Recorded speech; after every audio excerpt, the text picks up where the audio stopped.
Каждый подразумевает нечто свое, тем самым либо сгущая краски, либо недооценивая ситуацию. Но есть общее понимание того, что такое конфликт.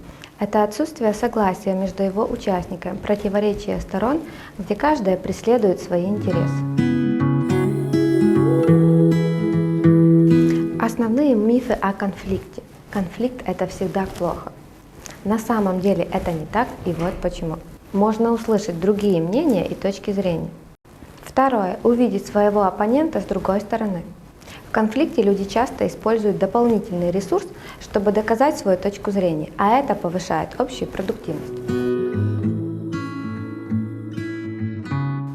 Важно не игнорировать это чувство, а разрешать себе возмущаться, открыто общаться на наболевшие темы.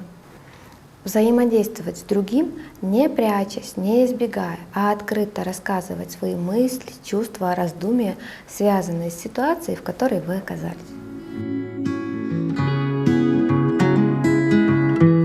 В противном случае, избегая напряжения и чувства непереносимости, есть риск топтаться на одном и том же месте, ходить по кругу, тем самым допуская одни и те же ошибки.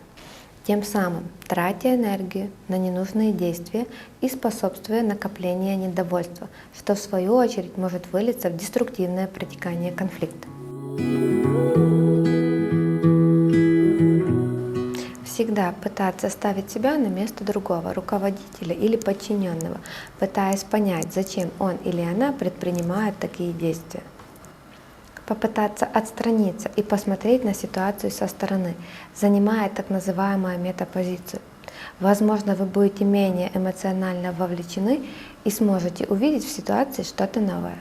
Если ситуация для вас слишком травматична, важно взять себе время, чтобы остыть и уже тогда принимать решение. Важно помнить, что всегда можно донести свою позицию другому, если подбирать корректную форму и прикладывать усилия для продолжения взаимодействия. Не стоит бояться избегать конфликтов. Важно вовремя распознавать свое негодование и подбирать подходящую форму высказывания.